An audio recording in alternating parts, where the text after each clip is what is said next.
Welcome to our AJA Lunchtime Live, the Res Dog Crisis. We have with us today Katie Powell and Jumpsey Mercer. I'm Kimberly Carroll. I am the Director of Animal Justice Academy, and I just want to welcome all you good-hearted people here today. I know there's a lot of places you could be and a lot of things you got to do, but it's really just a really special thing for us to have you here in this circle with us. And welcome to those of you who are watching the replay. Today, folks, we are talking about the dog overpopulation crisis in many remote First Nations communities that's causing, it's just causing tragedy for thousands of dogs and for some community members as well. To give you, a look at this complex, multi-layered crisis, we have, first of all, Katie Powell. Katie is the founder and president of Save a Dog Network Canada, a Winnipeg-based organization dedicated to rescuing and advocating for res dogs, particularly in northern Manitoba communities.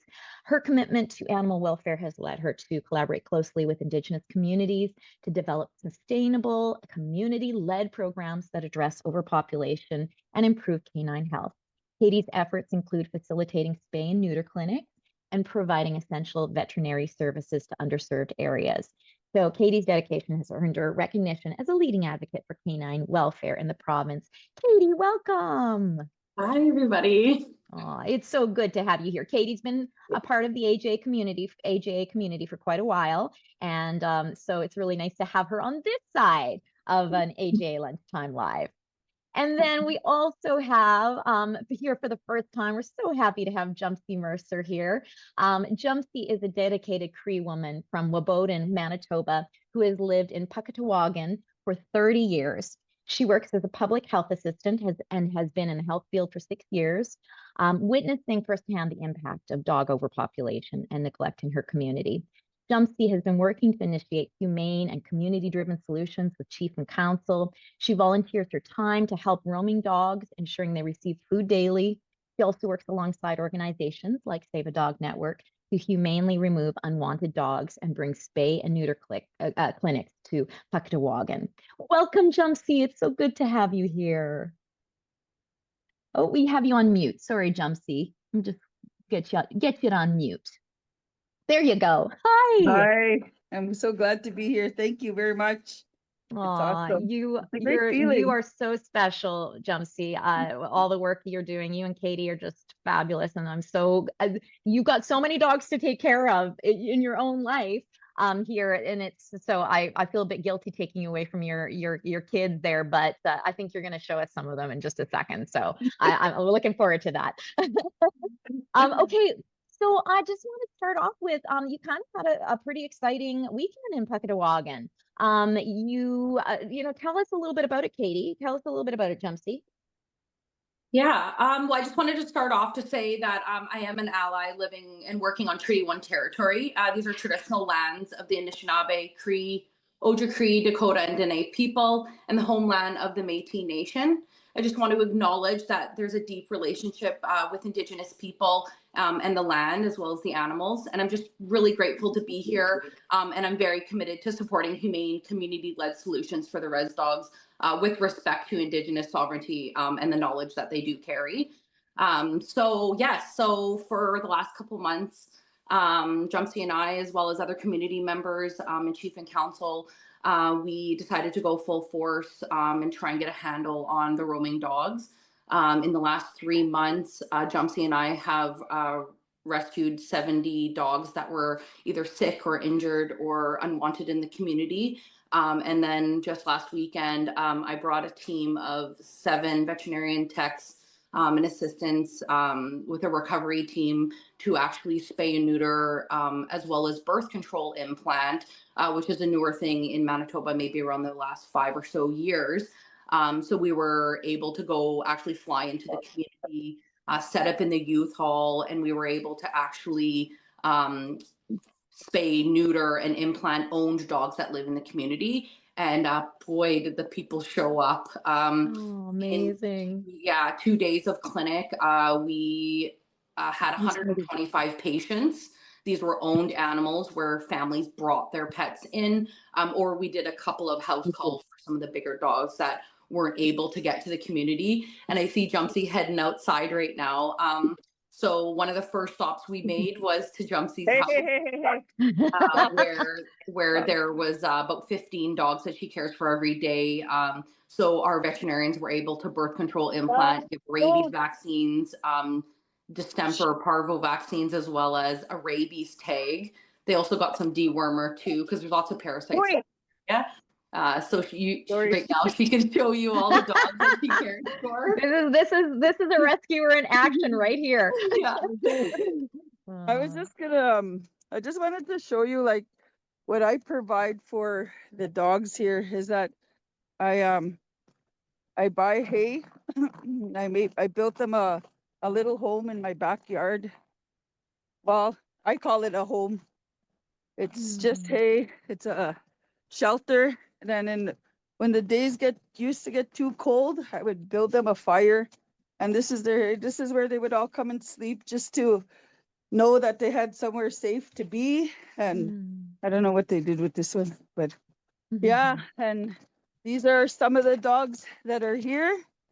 I also have a little safe space for them back there. There's a catcher. There's like, this is Pukatawagan. And this is only my yard. So I had 16 animals come stay in my yard. Plus I have like 4 of my own. And I guess if the dogs know that they need help, or for some odd reason, they'll just show up on my door, and I don't turn them away. I do my best to also follow her around survive. the community. Oh, they know. They know the They know vehicle her too. If they heroes. see my vehicle, they come running to my vehicle. So that all these 16 of them were vaccinated and implanted over the weekend, and that's just outside my house. Can you imagine all the dogs like in Pukatawagan? This is Pukatawagan. This is outside my home here. So trying to build a spot for, I'm not trying, I'm going to build a spot for them to build cages and set up some kind of area for them to be in, where they could sleep. And it just seems like the right thing to do for them, because it's a crisis.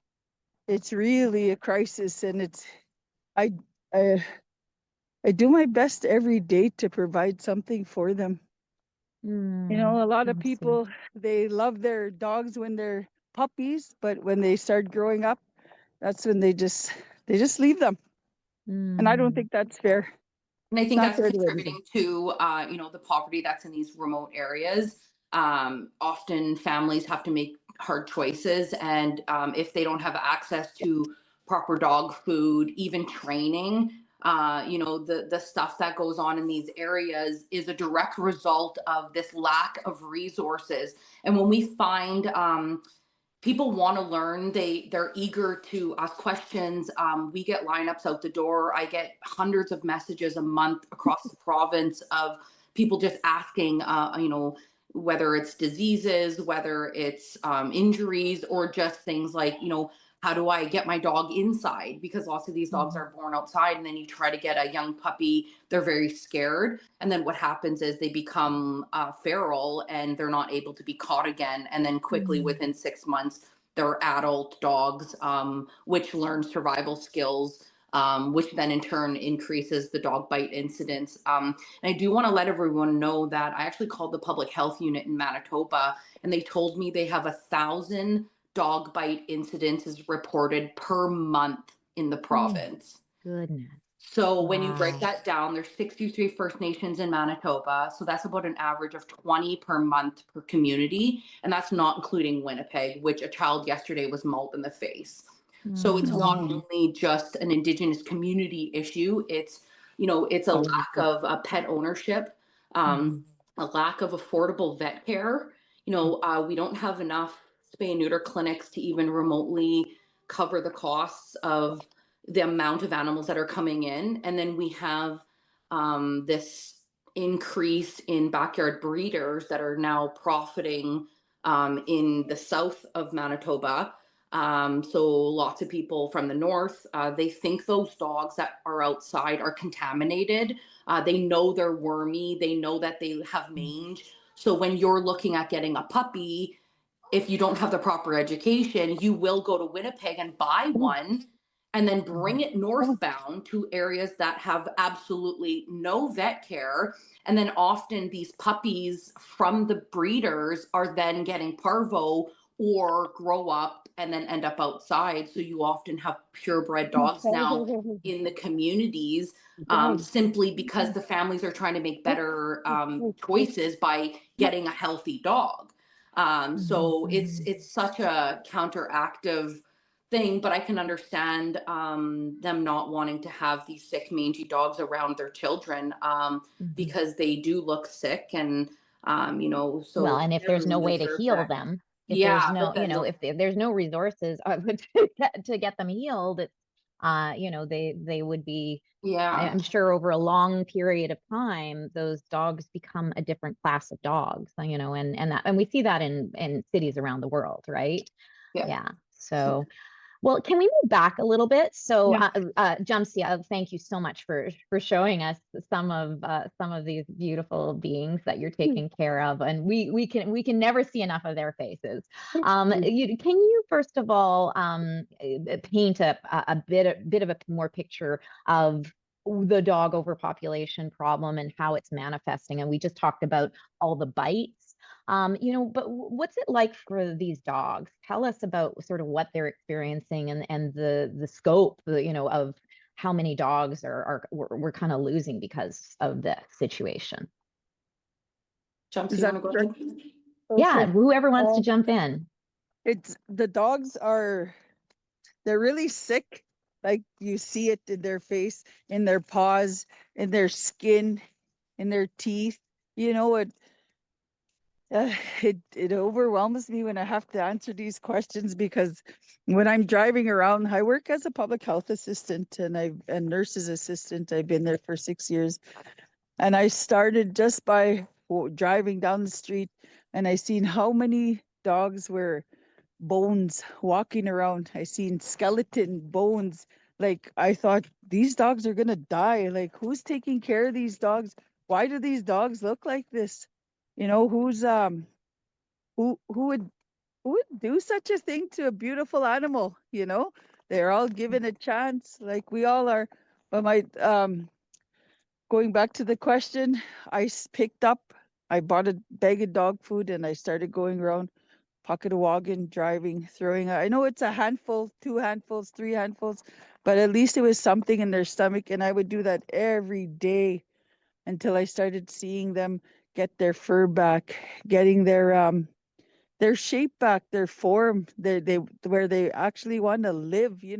They're fighting for their life to live, and I didn't stop, and I won't stop until something's done. Somebody hears our cry, not only for our people but for our dogs too, right? They're very loving. They're not all bad dogs. There is no bad dogs. There is no bad dog. Yeah, for me. Absolutely. Yeah, no, it's not their fault that have had to learn these survival techniques. We all get that. And so Katie, for those that don't know, anything about Save a Dog Network Canada, you're one of Manitoba's crucial northern dog rescues. There's a few really great groups doing work in Manitoba. So tell us a little bit, Jumpsey sort of has come on board, to collaborate with you, but tell us what you do. Tell us what the organization does. Yeah, so I run Save a Dog Network. I'm actually an Ontario girl. I grew up in Thunder Bay. I didn't know that. Yeah, Interesting. yeah. So I've lived in Winnipeg for 14 years. My background is actually I was a paramedic for 11 years. So that medical aspect, the same that Jumpsey kind of has. I also see, the medical side of things. I started Save a Dog way back in 2012 when I rescued my first dog, Dooley. He changed my life. And through the years, Save a Dog has grown into something bigger than I could ever have known. The education that I've gotten from being in different communities shaped who I am. So for the last 12 years, I've rescued well over 15,000 dogs. I've Rubbermaid bins of paperwork from these dogs.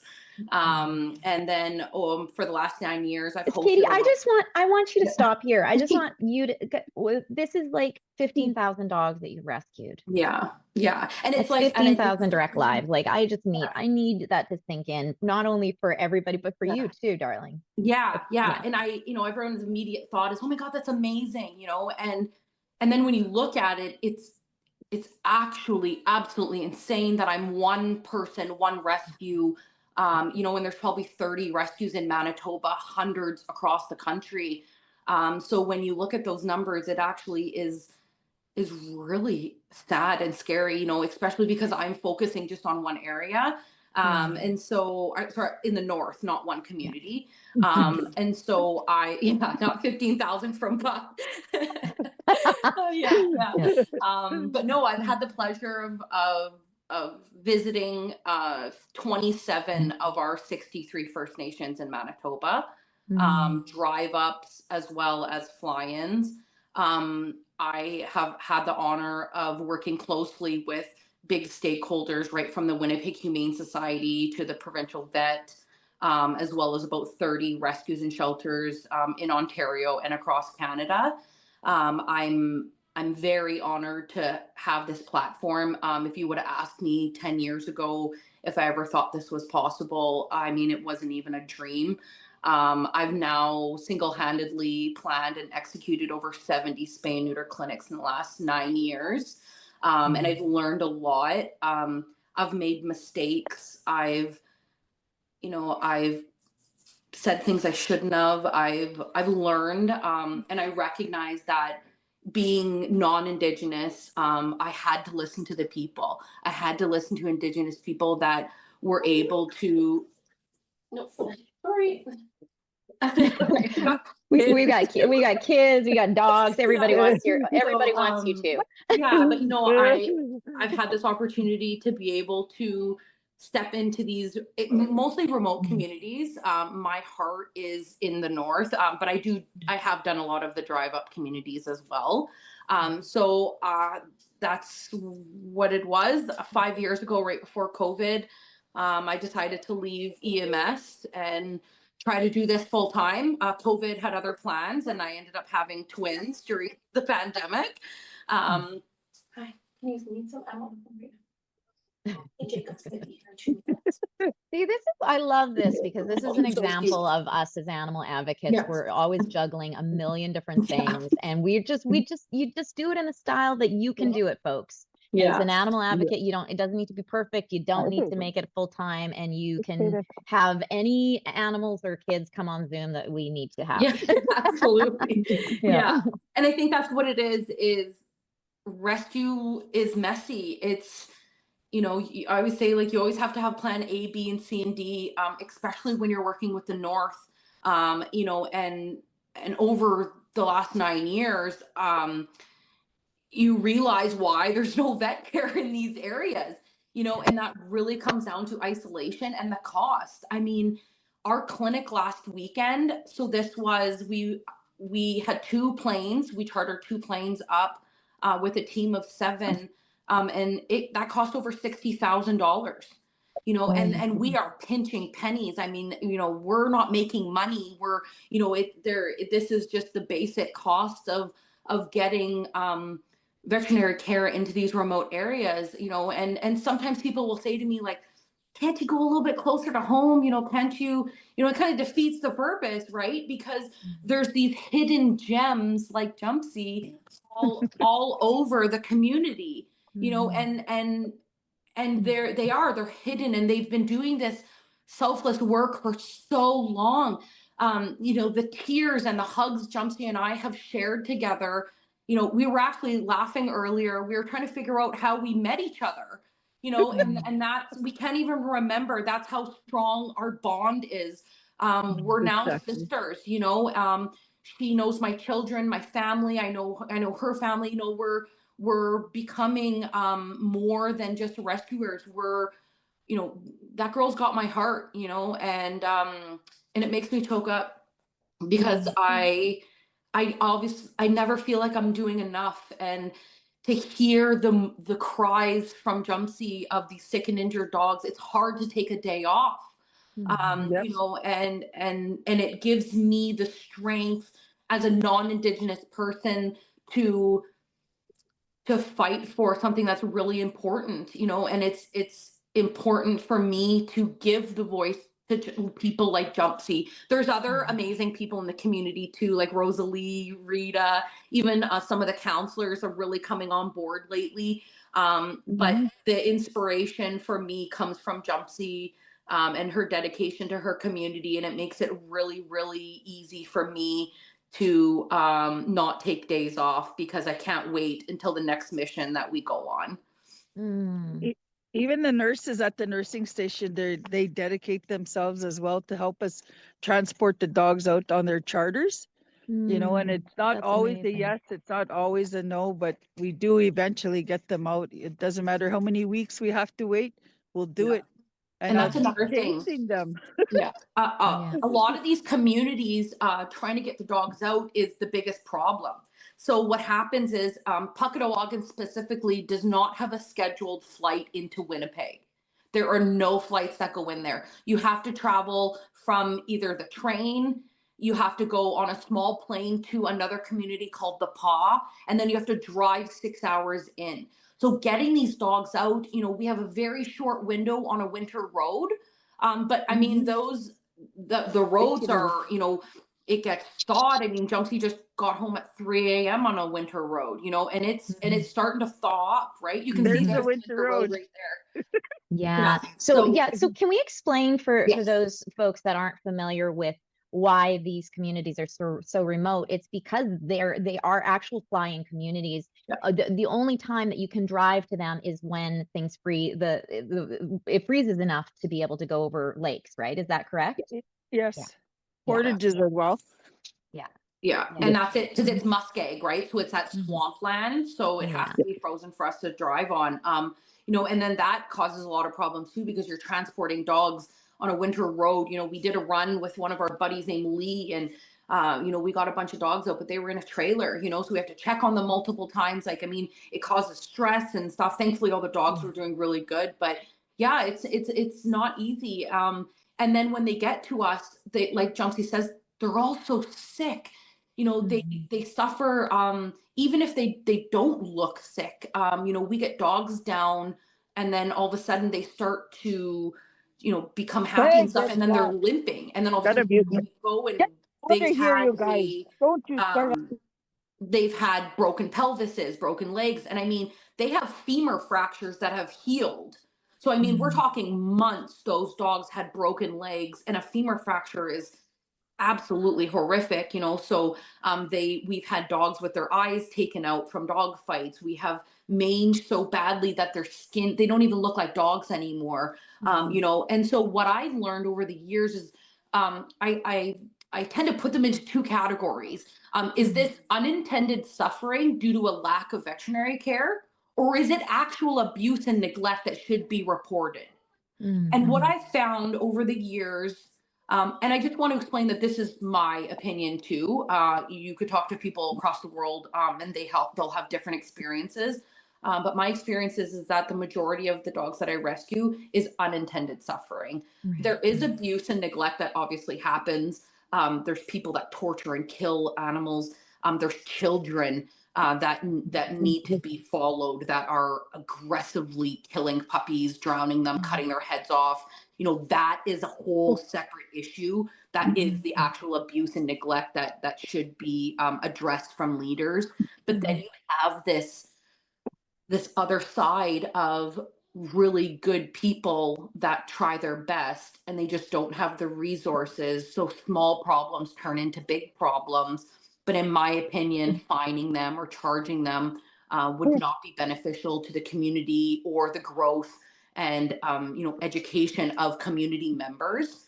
And so I try to be more understanding when it comes to these issues, is because most people in the north don't want to hurt these animals. There are situations where See, in the north, and so Jumpsy can correct me if I'm wrong, but in the north, it's not really cool to be kind. So everybody that lives in survival mode all the time, uh, you don't want to cause problems. So when you live in a remote area and you have neighbors, often family, and let's say they're not tying up their dog and the dog's attacking people, what happens is that you have this internal chaos and neighbors feuding. You know, we feud over lawns and things like that, but in the north, often they're feuding over dogs defecating and urinating absolutely everywhere. And you have, you know, let's say 300 to 500 dogs in about 4 square kilometers. So for our Americans, that's about 2.5 miles of community where you have, let's say, 1,000 people or 2,000 people, and you have upwards of 500 roaming dogs. So, you know, so it becomes a very big problem. And what happens is that you'll have a few people that will say, like, you know, tie up your dog, or, you know, like, this one's in heat, or your dog's injured, get it help. And then what happens is there's retaliation. And so lots of people don't want to speak up because that person might not be a good person in the community, and now you've made yourself a target. Right. So what often happens is if an abuse or neglect case comes in and everybody's worried about, let's say, a dog was harmed or something, I'll put up a little reward and someone can report it to me as an outsider.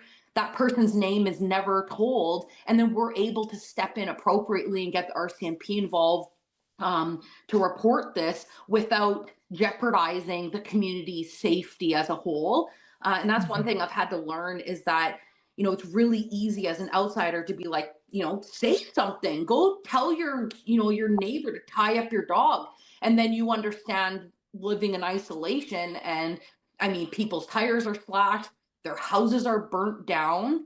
You know, like, when you mess with the wrong person, you know, you are a target, which it makes it really difficult. And I think that's why we need to work on prevention instead of the fining and the charging, because you're being reactive to the situation as opposed to strengthening education, strengthening the access to veterinary care, you know, and also removing the unwanted dogs. Because when you have, let's say, 200 puppies in a community,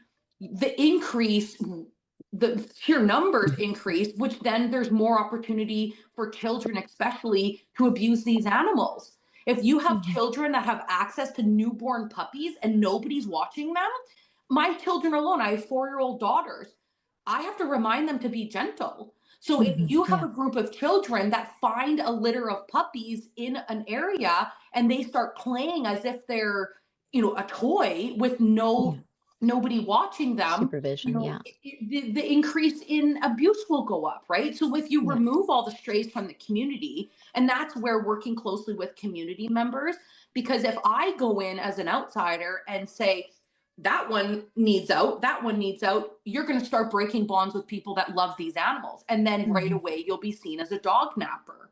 So that's where working closely with people like Jumpsey and getting to know the community members.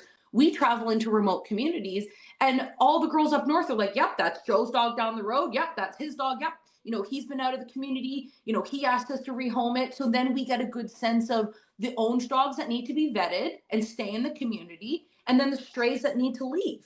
So, but I could keep talking. You can. So yeah, so I think there's a couple of things we need to kind of just so people get a better sense. And that is the scale of the problem and the fact that it's intertwined with just a lot of let's just so it's intertwined just with a lot of complex things like the legacy of colonialism and the resulting ongoing social inequity that is affecting these communities. I mean, we have to remember, folks, that when humans are in survival mode, they're very not likely to care so much for another species. That's been shown all around the world in history. The more that humans are struggling for survival, the harder it is to get them to care for another species. And the indigenous communities are struggling in a huge way, such a lack of resources. Jumpsy, can you speak to that a little bit and just about how that affects, all of this? Mm, you mean the struggles of feeding the dogs? No, the struggles of folk of indigenous folks, just in these communities, and the lack of resources and the remoteness and all of these sort of factors that make it really kind of put people in maybe a bit more of a survival mindset. Mm, I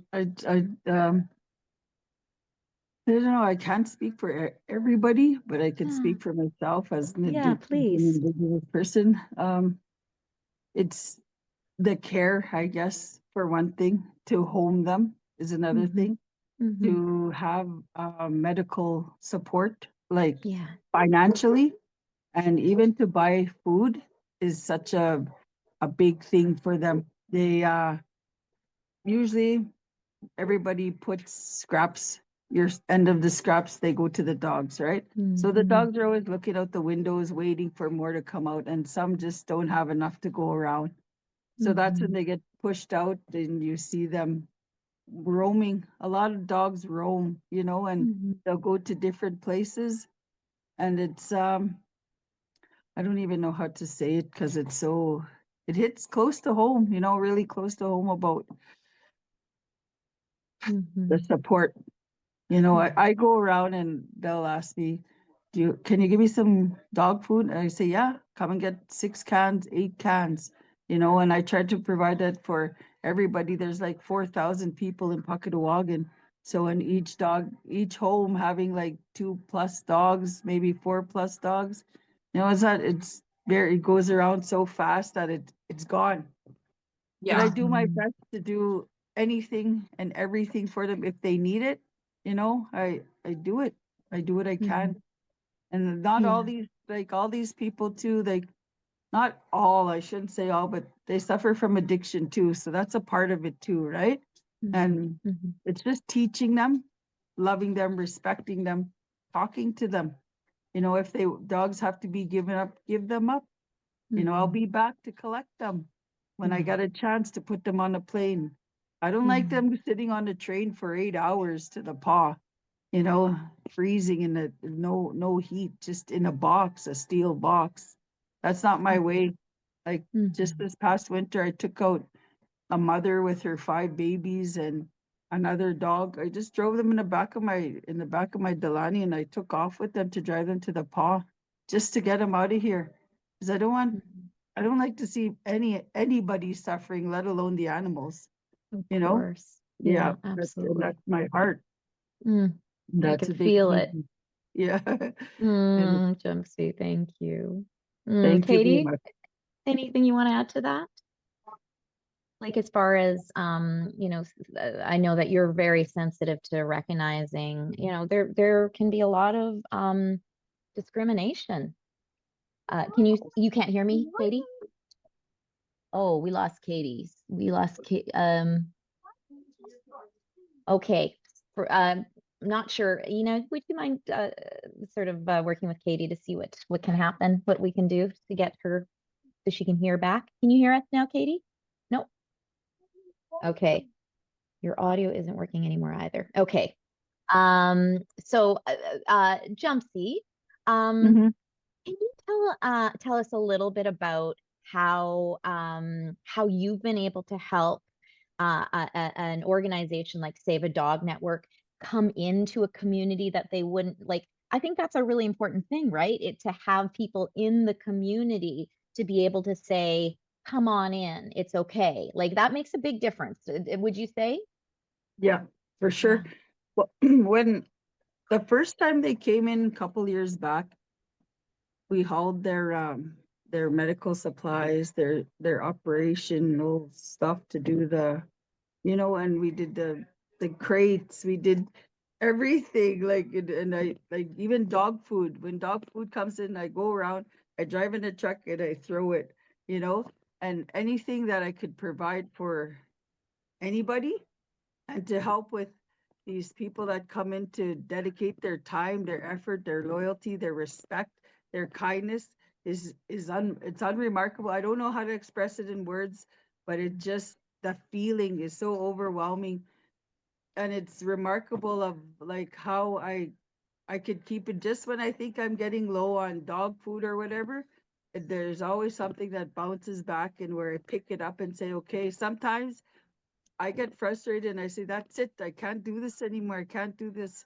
And as soon as I start speaking like that, that I think these dogs know my language or something, because they come up to me and they'll sit with me. If I go sit in the back and I start talking to myself, they'll all sit around me and just listen, you know?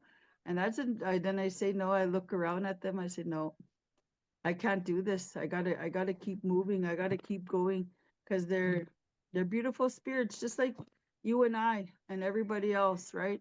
We're all dedicated to something and we all work hard for something. You know, I don't need money to show my love for people, for animals, for anything around me. And it's all the respect that I have, the love, the courage, the gratitude of each day to go on and to keep going, and support, and people that'll listen and understand that I'm vocal for a reason. You know, I don't just, you got to hear me. I like I like people to know, like when I speak to, you know, I'm very kind about it, and I don't beat around the bush. I just hit it directly on. And that's how I've always been. We need to clone you, Jumpsey. Katie, how does, you know, I know that, so let's talk about sort of the bigger picture of how do we change this on a, like an institutional level. And I think one of the pieces is, I mean, obviously we need the Canadian and provincial governments to step up. But I know for you, it's like, and for everybody, I think that is really immersed in this issue, it has to be community led as well. So can you tell us a little bit about what you've been trying to sort of pitch to government? And I know, you know, Caitlin and Animal Justice, we've sort of been trying to assist a little bit here and there. Tell us what the big ask is. Yeah, I mean, it's such a multi-tiered, multifaceted, different types of people. But I think first off, love. You have to love first. And if you don't have that, then in my opinion, it's for the wrong reasons. And everybody goes into dog rescue or animal advocacy for different reasons, what brings their heart. But when you're working closely with Indigenous people, I've learned that it's their voice first. I have to listen because I don't live there. And if I make the decisions, it's not in the best interest of the people. It's in the best interest of my heart. You know, and if I had to choose, I would be up there every weekend. You know, I mean, obviously financially, it's not plausible, but what I do think is that it's the leaders for sure, that if you don't have strong leadership and you don't have a proactive chief and council, it's very difficult, because what happens is all of the financial comes back on us nonprofits, which is not sustainable for anyone. So if you have a proactive chief and council, we can get a lot of stuff done. Having community members like Jumpsey that are the boots on the ground, they're my northern eyes. They're the ones that kind of let us know, you know, the ones that need out or the ones that need help. And then you have to have this dual approach of the provincial and federal government stepping in. So we have provincial, as in, you know, the NDPs. So Wab Canoe, our Minister of Agriculture, who currently the dogs fall under his portfolio, which is a whole other thing that Caitlin and I talk often about, is why is that even the case?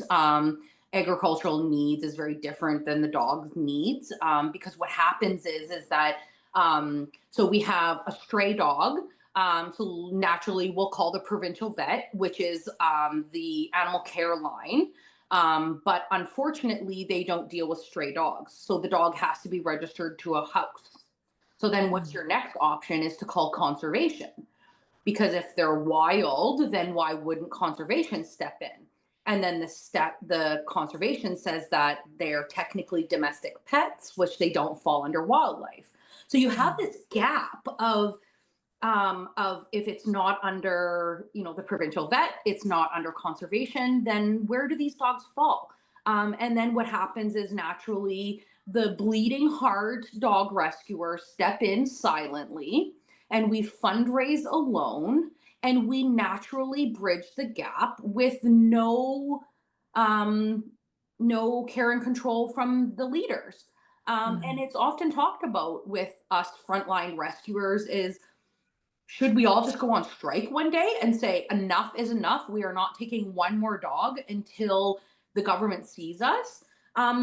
But then naturally, we know that the dogs would just lose out, so we can't let that happen. But what happens is because there's no regulations for dog rescue, there's no numbers, there's no funding. So if you ask the 30 rescue groups, we might all, let's say, I spend 150 grand a year on vetting. And then what happens is you have a silent partner like us dog rescuers that are the ones that are doing the work. And so why would leaders step in if they know that us rescuers are going to be the bleeding hearts and step in simply because it's the animal lovers? And so if we look at it from another approach, is we have to slow the flow down. So if you look at it like a pipe broke, is right now us rescuers are just continuously filling the buckets. We're just filling them. All the dogs are coming out, but nobody has gone to the main valve and shut it off. And that is spay and neuter clinics. And that is putting breeding laws in. Well, actually, we have breeding laws in Manitoba. They're just not being enforced. So right now, there are no regulations for any backyard breeders or anybody that decides to get their dog pregnant. Nobody is being held responsible for those litters. And then in turn, they are profiting off the backs of uneducated people that want to find a puppy to love. And then not caring about where these dogs go. Any reputable breeder would never send a puppy northbound into remote communities that have no access to veterinary care. So when you have this multi-problem, it's really difficult to even have an answer, and so you have to take it step by step and break down, the processes of each stakeholder. So we have the federal government, which is the public health. So they should be, because when you look at it from an animal point of view, an animal welfare point of view, it's really difficult to get leaders to hear you simply because we have so many social problems. I mean, in Manitoba, we have missing women at our garbage dump. You look at that, it really is, the animals play a very small role. But when you start looking at it from a health and safety point of view, you're able to kind of turn more heads and be like, oh, geez, not to mention, like I said, the feces and the urine that's spread around, the E. coli bacteria that's being spread. And these dogs often have diarrhea. So they're spreading this bacteria all over, which then in turn is affecting our waterways. So when you look at it from this animal welfare point of view, us dog rescuers, that's sometimes why I think about changing my name from Save a Dog, because everyone's like, oh, Katie's going to save the dogs. And I'm like, it's so much more than that. You can't look at it from an animal welfare point of view. It has to stem from the health and safety of the people, especially. And one thing too that we don't like to do, or I don't like to see, or I notice, is when they say, tie up your dog, it's dog shooting time, because it's overpopulated. Why would you want somebody to take a gun and go shoot your animal? That is when I went to the dump and I went to go and ask questions of why. Like, why are you shooting the dogs? Well, if you're gonna shoot them once and kill them. This guy was shooting 3-4 times at one dog, and I still drove by, and the dog was still trying to move, still trying to escape. And it's sad when it comes to that, because nobody deserves to get shot. Nobody in this world. That's just how it is, and I disagree with all the shooting. It's Mhm. not, Yeah. it's not right. I would either put them to sleep or something else, and can't shoot, can't. Yeah. It's cruel, Mhm. cruel. Yeah, I think it's we haven't talked about the dog shoots. I mean, I think it's just important for folks to know the scope of the problem. Like we're looking at thousands of dogs and puppies a year dying from freezing, from starving to death, and from dog shoots. Like when the overpopulation problem just becomes so much, and a community doesn't know what to do, they don't have the resources, they get desperate, Yeah. and they don't know the way out. There's dog shoots happen, and it's horrible, Katie, right? Like Well, even many if of they them. don't want their puppies, you know what they Yeah. do? They put them in a bag and they go throw them at the dump because Mhm. they don't want to look after them. Yeah. And it's like the third time this year their female's been pregnant. Yeah. Yeah. And I think that's what it is. And it's a difficult thing to even manage, right? And we're talking about tens of thousands of dogs, and we have very, very serious injuries coming on these dogs. There was an elder in another community that was mauled just yesterday or 2 days ago now. And it's been reported that his whole scalp was ripped off. And so when you look at those major issues, how does a rescuer rehome those dogs? So what's happening is that that some of the communities are using the dog shoots as animal control, which is that's my problem, is they wait until the dogs reach the peak amount. Every 6 months, you have all the dogs, they shoot them, and then people get new puppies, and then it raises, and then there's too many dog bites, and then they shoot them. So sometimes it's 2 or 3, 4 times a year they're shooting all the dogs. And it puts a lot of pressure on us rescues, is because they announce a dog shoot almost like a lure to see if the rescues Like, get up will here. come in. Yeah. And it becomes a threat, and it's like, Right. we're going to shoot the dogs if you don't come and get them. And then what do we say? Well, and it comes to the point where sometimes my heart is like, you know what, I can't take them, just shoot them all, just get and then it's like, oh, whoa. Because I'm not sure what the answer is, and our rescues are so full. We've taken 25 Exactly. dogs from Puck just in one weekend, and I'm sitting on 20 of them. And I can't care for 20, 25 dogs every day by myself, nor can Jumpsey, nor can the other rescues. And we're talking about tens of thousands of animals. And so I can understand, I have a lot of sympathy for communities when they make those very, very difficult choices of shooting the dogs. But if you're going to shoot all the dogs, then let it be done. And then let's work on it. If your numbers are really low, let's go in then. Don't wait until you have 500 dogs in the community and then threaten us, or not threaten, but like say, like, we're going to shoot all the dogs unless you come get them, and then us rescuers are racing around. And I mean, in the past, I've hired charter planes during dog shoots. I've messaged a dog shooter and offered them double what the chief was paying them just to save them. I've flown in the middle of the night. I've slept in airports. I look back and it's like, what did that accomplish? Yes, 80 dogs were saved, but a year, 2, 3, 4 years later, it's bad, or it's worse, because I came in. I didn't give the community the tools to be self-sufficient, nor did I inspire them enough to make community-led changes. I came in, I swept the community, I took the $80,000 debt, and I didn't even get a thank you from the chief and council. And so that's now 6, 7 years ago, and I've learned a lot, and that was my heart. Those are my volunteers, those are my friends, and I often think, like, what did we learn? What did I learn? And there's a fine line of enabling and inspiring. And that's so what we have to do. We have to inspire the dog care to step up and to Yeah. take responsibility. Yes. They And I've have to. also, yeah, I've also learned to be Can more I? brave. Yes. Well, Yeah. and can I just say, because we are running out of time and I Yes, really please. want to talk about your conference, Katie, Yes.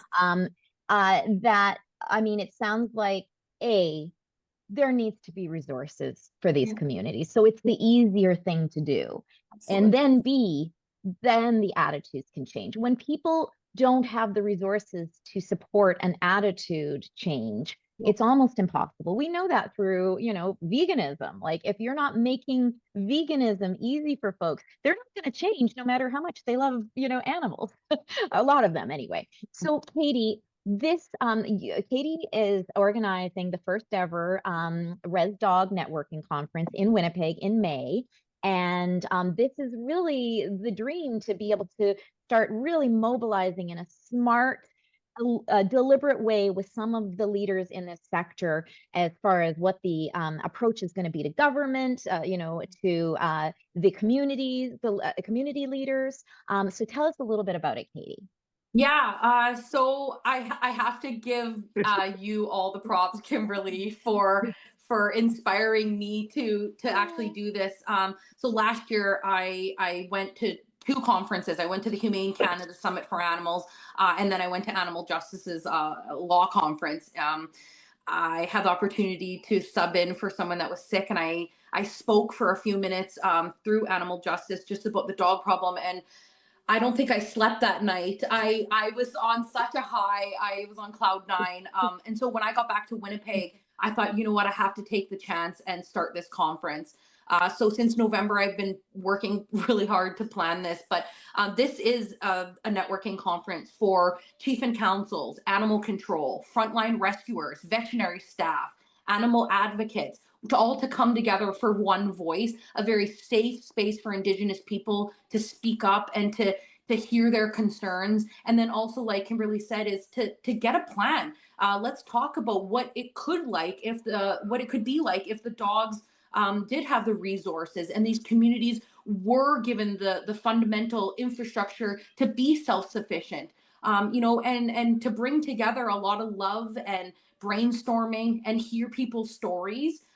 So it's May 17th and 18th in Winnipeg. I'm going to be launching registration in the next week. I have 40 vendors coming. We have a lineup of seminars. We have veterinarians coming to do rabies vaccines for frontline rescuers. We have different live demos. We have Indigenous ceremony. We have matriarch smudging coming. We have an elders corner.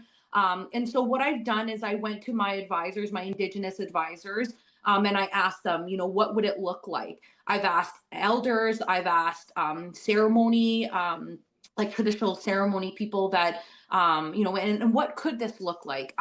So yeah, for the last 6 months, I've been going full force, and I'm so excited to launch it and to bring everyone together. And hopefully this will be the start of more conferences and more people dedicating their time specifically to the res dog crisis. Because there's lots of animals in need, but the needs of the res dogs are very specific and very, very tailored to Indigenous people and what they need to be self-sufficient. And Katie, this is open to the public as well. There's going to be a registration fee. Ina has put in the chat just the Facebook page that is the holder. It's an event page. Is that right, Katie? Yeah, there's an event. Oh, yeah, there's an event page I can give Ina. I can also. I think we have that, right, Ina? Or is it the Save a Dog one? Yeah. Yeah. No, she's Ina's going to get it, so don't you worry, Katie. Yeah. And also you can also go to the Save a Dog Network website, which will have. I think people can people subscribe to you there, Katie? Yeah, I'll be posting the link to the actual registration website so people can have that direct information. Perfect. As soon as possible. Okay. Amazing. So if you're in Winnipeg or surrounding area, or if this isn't a special passion of yours, this is definitely the conference that you need to be at. I'm thinking, I'm trying to see if I can get there. Katie and I've talked about it. So but Caitlin Mitchell from Animal Justice will for sure be there. And, you know, and just so, you know, we're clear, folks, we definitely need bigger financial commitments from the Manitoba government, the federal government. That is the piece that you know we're working on especially. And then we've got all these wonderful people on the ground like Jumpsey and Katie who are going to work on more of the community level. So there's lots of places to get involved if you're interested in this issue. I would start, you know, following Katie and Save a Dog Network. Reach out, you know, tell her what your talent is, what you could do for them, and I'm sure you always need more boots on the ground, huh, Katie? Yeah, of course. And I know we only have like an hour to go through this, a lot to unpack. And anybody listening, if I love conversation, I can talk forever. So if you guys have questions or, you know, specific things, I'd be happy to chat with anybody. Amazing. Yeah, Katie, someone is asking, they're in BC. They want to know if it's possible to adopt a res dog somehow. And I know that we often ship res dogs to BC, and you know, in Ontario seems to be the place where we can get the most homes. So how would somebody look into that? For BC specifically, the group that takes a lot of res dogs from Manitoba is called Endless Possibilities, but it's PAW, PAW, Endless Possibility. Yeah, so one of our partners, Canine Advocacy Manitoba, they send a lot of dogs out to BC, and they're really, really nice dogs. And then anybody in the Toronto area, Southern Ontario, there's lots of rescues, Pound Dog Rescue, Precious Paws, Positive Forever. I mean, I can make a list if anybody's interested of that area as well. And this is Bolo. Yeah. And Katie, some folks are asking how to best get in touch with you if they do want to help. If they're yeah, Facebook Messenger is great. Or you can email me, or even Save a Dog page. I'm the admin on everything. Okay, and Ina put the email in there as well in the chat. Yeah. And another really good question just before we end here is Shane is asking, what can people who live in big cities such as Toronto or Ottawa do in order to help res dogs? I'm going to say right off the bat, money. Is one of the things, donating to one of these. Now, like some people are asking, you know, Jumpsey, how do we support Jumpsey and her food?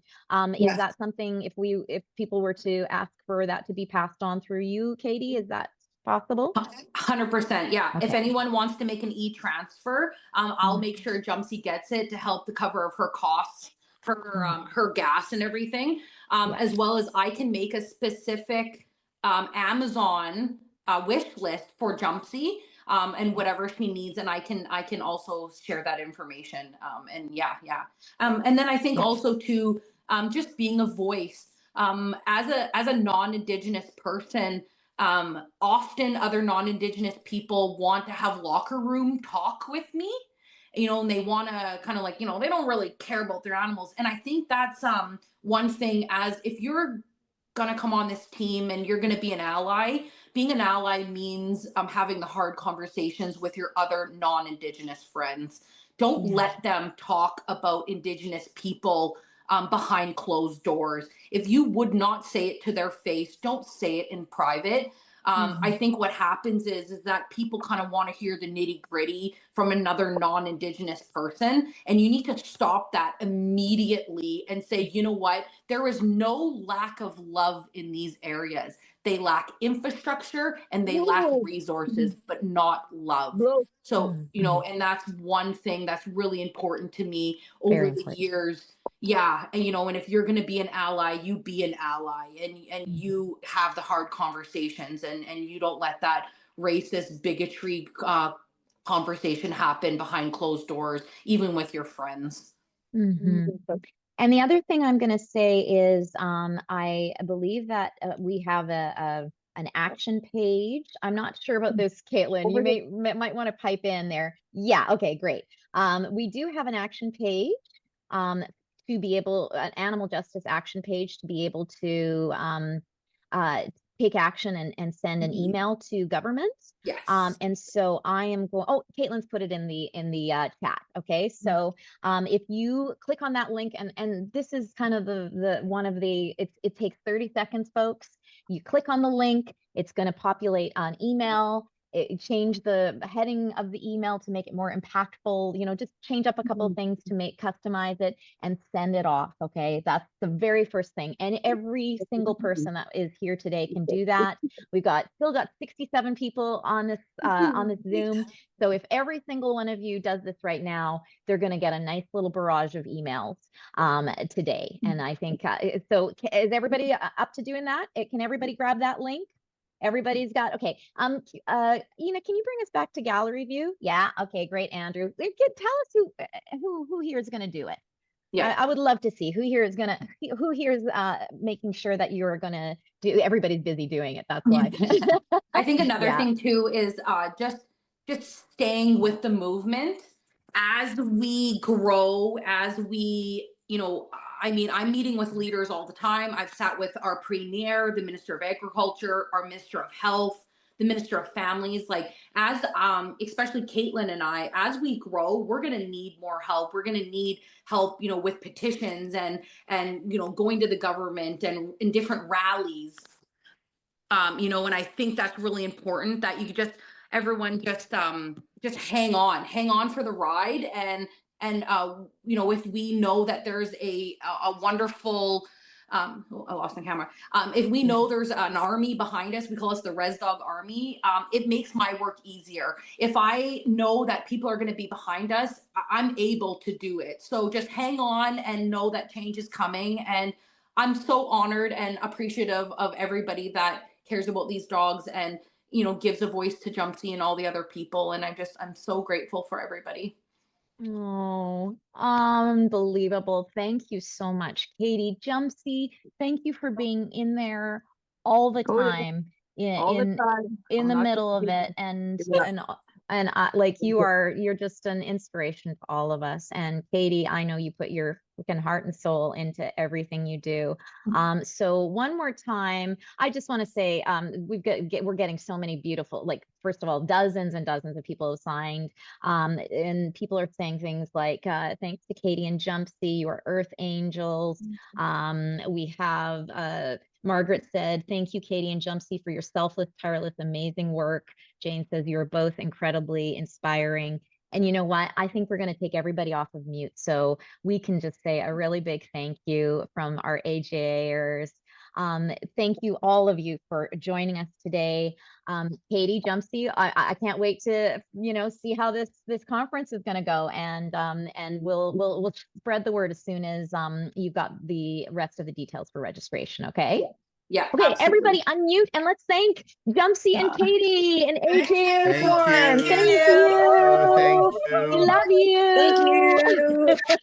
You're the best. We're behind you all the way, right? Yes. Fabulous. I'm Okay, so everybody. grateful. Yeah, please, everyone, reach out. I'm open ears. I'd love to chat with everybody. Perfect. Okay, Jumpsey, mwah. Katie, mwah. AJ, Bye, everybody. Thank you so much. Bye, everyone. Take care. Thank you.